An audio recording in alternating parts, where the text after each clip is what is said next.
Tonight, I can report to the American people and to the world that the United States has conducted an operation that killed Osama Bin Laden, the leader of al-Qaeda, and a terrorist who's responsible for the murder of thousands of innocent men, women, and children.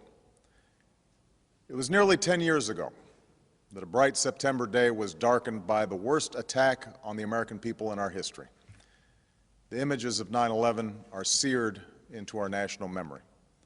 Hijacked planes cutting through a cloudless September sky, the Twin Towers collapsing to the ground, black smoke billowing up from the Pentagon, the wreckage of Flight 93 in Shanksville, Pennsylvania, where the actions of heroic citizens saved even more heartbreak and destruction. And yet we know that the worst images are those that were unseen to the world. The empty seat at the dinner table, children who were forced to grow up without their mother or their father, parents who would never know the feeling of their child's embrace, nearly 3,000 citizens taken from us, leaving a gaping hole in our hearts. On September 11th, 2001, in our time of grief, the American people came together. We offered our neighbors a hand, and we offered the wounded our blood. We reaffirmed our ties to each other and our love of community and country. On that day, no matter where we came from, what God we prayed to, or what race or ethnicity we were united as one American family. We were also united in our resolve to protect our nation and to bring those who committed this vicious attack to justice. We quickly learned that the 9/11 attacks were carried out by al-Qaeda, an organization headed by Osama Bin Laden, which had openly declared war on the United States and was committed to killing innocents in our country and around the globe. And so we went to war against al-Qaeda to protect our citizens, our friends, and our allies.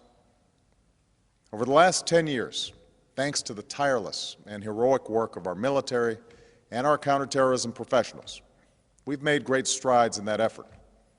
We've disrupted terrorist attacks and strengthened our homeland defense. In Afghanistan, we removed the Taliban government, which had given bin Laden and al-Qaeda safe haven and support. And around the globe, we worked with our friends and allies to capture or kill scores of al-Qaeda terrorists, including several who were a part of the 9/11 plot. Yet Osama bin Laden avoided capture and escaped across the Afghan border into Pakistan. Meanwhile, al-Qaeda continued to operate from along that border and operate through its affiliates across the world.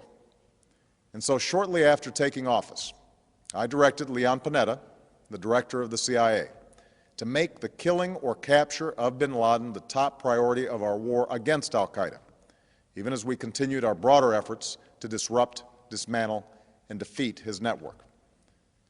Then, last August, after years of painstaking work by our intelligence community, I was briefed on a possible lead to bin Laden. It was far from certain, and it took many months to run this thread to ground. I met repeatedly with my national security team as we developed more information about the possibility that we had located bin Laden hiding within a compound deep inside Pakistan. And finally, last week, I determined that we had enough intelligence to take action and authorized an operation to get Osama bin Laden and bring him to justice. Today, at my direction, the United States launched a targeted operation against that compound in Abbottabad, Pakistan. A small team of Americans carried out the operation with extraordinary courage and capability. No Americans were harmed. They took care to avoid civilian casualties. After a firefight, they killed Osama bin Laden and took custody of his body. For over 2 decades, bin Laden has been al-Qaeda's leader and symbol and has continued to plot attacks against our country and our friends and allies. The death of bin Laden marks the most significant achievement to date in our nation's effort to defeat al-Qaeda. Yet his death does not mark the end of our effort. There is no doubt that al-Qaeda will continue to pursue attacks against us. We must and we will remain vigilant at home and abroad. As we do, we must also reaffirm that the United States is not and never will be at war with Islam.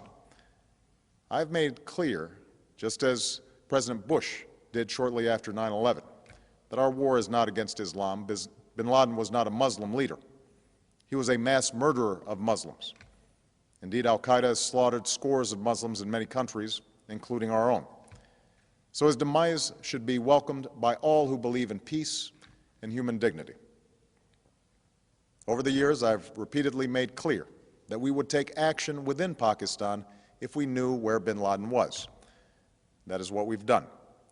But it's important to note that our counterterrorism cooperation with Pakistan helped lead us to bin Laden and the compound where he was hiding.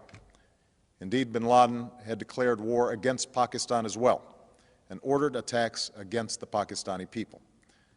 Tonight, I called President Zardari, and my team has also spoken with their Pakistani counterparts. They agree that this is a good and historic day for both of our nations. And going forward, it is essential that Pakistan continue to join us in the fight against al-Qaeda and its affiliates. The American people did not choose this fight. It came to our shores and started with the senseless slaughter of our citizens. After nearly 10 years of service, struggle, and sacrifice, we know well the costs of war. These efforts weigh on me every time I, as Commander-in-Chief, have to sign a letter to a family that has lost a loved one, or look into the eyes of a service member who's been gravely wounded. So Americans understand the costs of war. Yet, as a country, we will never tolerate our security being threatened, nor stand idly by when our people have been killed. We will be relentless in defense of our citizens and our friends and allies. We will be true to the values that make us who we are. And on nights like this one, we can say to those families who have lost loved ones to al-Qaeda's terror, justice has been done. Tonight, we give thanks to the countless intelligence and counterterrorism professionals who've worked tirelessly to achieve this outcome. The American people do not see their work nor know their names, but tonight they feel the satisfaction of their work and the result of their pursuit of justice. We give thanks for the men who carried out this operation, for they exemplify the professionalism, patriotism, and unparalleled courage of those who serve our country. And they are part of a generation that has borne the heaviest share of the burden since that September day. Finally, let me say to the families who lost loved ones on 9/11 that we have never forgotten your loss, nor wavered in our commitment to see that we do whatever it takes to prevent another attack on our shores. And tonight, let us think back to the sense of unity that prevailed on 9/11. I know that it has at times frayed, yet today's achievement is a testament to the greatness of our country and the determination of the American people. The cause of securing our country is not complete, but tonight we are once again reminded that America can do whatever we set our mind to. That is the story of our history. Whether it's the pursuit of prosperity for our people or the struggle for equality for all our citizens, our commitment to stand up for our values abroad, and our sacrifices to make the world a safer place. Let us remember that we can do these things not just because of wealth or power, but because of who we are. One nation, under God, indivisible, with liberty and justice for all. Thank you. May God bless you, and may God bless the United States of America.